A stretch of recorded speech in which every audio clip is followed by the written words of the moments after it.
How to lose weight in 4 easy steps. Step 1, no beer. Every time you drink a beer, it's like eating 7 slices of bread. That's a lot of unnecessary carbs.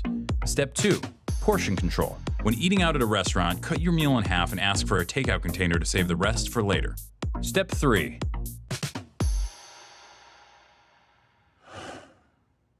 have your heart broken. And not just broken, but shattered by a girl who never loved you and never will. Try to get your shit together and join a gym. Start going to the gym regularly, and even though you don't know that much about exercise and you're way too weak to do pretty much anything but lift 5-pound weights with the old people, do it until your sweat makes a puddle on the floor. Then go home and go to bed. And the next day, do it again. And then again. And then again. Then go to work and listen to stories of your ex-girlfriend with gross and terrible people. Stories from your coworker friends who think they're doing you a favor. Pretend that it doesn't bother you. Pretend that being forced to see your ex at work every day is killing you. Pretend that everything's fine. Go to the gym and make more puddles of sweat. Buy books. Learn about different muscle groups and how they work together. Plan out your week of meals. Try to forget her. Back to the gym, more puddles of sweat. You're a piece of shit. You are a piece of shit. You are a piece of shit.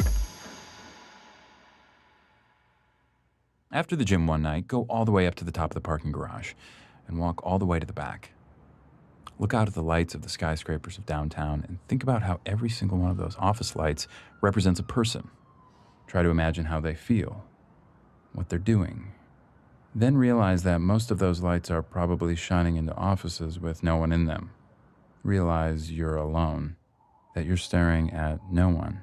Become cripplingly depressed and try to locate your car. Go to sleep, go back to work, go to the gym, sweat, freak out on your ex. The next day, apologize. One day, she wears the necklace you bought her and tells you that she got it from someone really special. That night, you discover that Slayer's Angel of Death might be the perfect song to do squats to.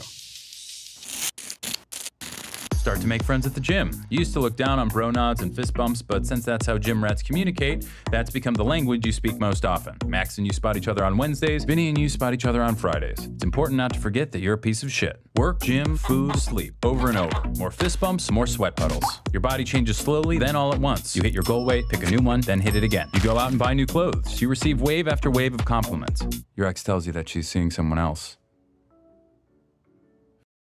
Bullshit. That night you go to the gym. You run farther and lift more than you thought your body was capable of. You go home and eat a single chicken breast and steamed vegetables. You go to sleep. You dream of a bottomless black puddle. No. No. No.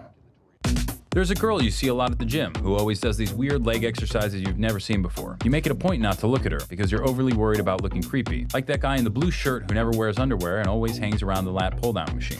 But you notice this girl is always at the gym when you are and seems to always choose the bench next to you. You turn up the Slayer and concentrate on making your puddles bigger.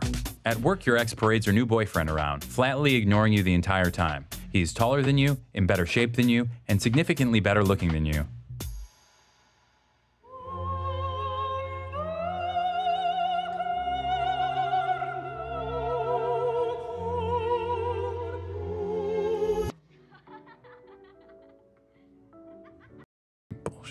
That night, you bench press double your body weight. You sneak a photo of yourself in the mirror and email it to yourself with the subject heading, "You are a warrior."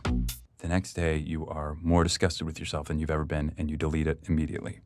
You make puddle after puddle after puddle and eat single chicken breasts and work and sleep over and over and over and over and over and over. And then something different happens.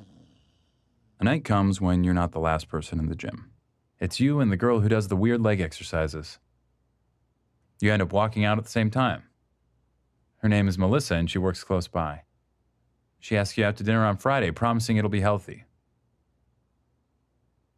The leg exercises are pivoting curtsy lunges. You start seeing Melissa a lot, both inside the gym and out. You add a couple cheat days to your week. You start getting a lot less sleep. Your ex calls you late at night, but you don't answer. One night, you're walking Melissa to her car, and she says she wants to show you something special. You both stand there in the dark, looking out over the lights of downtown. "Isn't it pretty?" she says, "with all those lights?" You tell her that you think it is, but it also makes you feel sad. All those lights mean nothing. They're just shining into cold, lonely offices with nobody in them. But Melissa tells you that each light is an empty office, but they're only empty because the people have all gone home for the day. Each one's a person who's at home, happy with the one they love.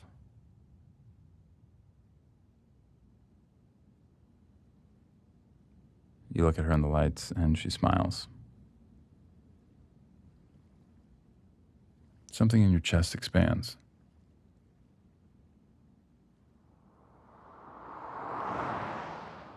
Late one Sunday afternoon, you're writing out your rent check and realize it's been exactly a year since you started working out. You think of all those miles you've run, those pounds you've lifted, and chicken you've eaten, and puddles you've made, and it doesn't seem that bad. You realize that it's not about hitting a goal weight or lifting weights. It's about waiting, being patient, and trusting that life will slowly inch along and things will get better. After all, change takes time. But time is all it takes. Step 4, no fruit juice. Too much sugar.